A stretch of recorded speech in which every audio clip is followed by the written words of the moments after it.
দেশের বাইরে আমার কোনো ঠিকানা নেই, এটাই হলো আমার ঠিকানা। একটা সময়, একটা কণ্ঠ, একটি অধ্যায়। নীরবে থেমে গেল সব।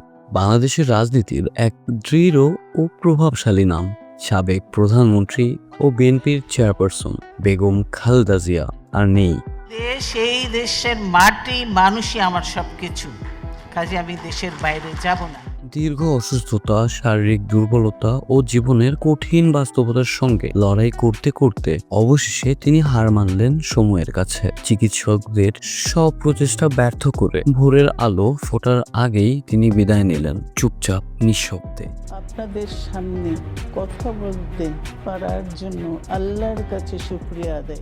এই বিদায় শুধু একজন রাজনীতিকের নয়, এটি কি সংগ্রামী জীবনের শেষ প্রান্ত। স্বৈর শাসনের বিরুদ্ধে দৃঢ় অবস্থান, ক্ষমতার শীর্ষে থেকেও আপোষহীন মনোভাব, আবার কারাগারের নির্জনতা, সবকিছুর মধ্য দিয়েই তার জীবন কেটে গেছে।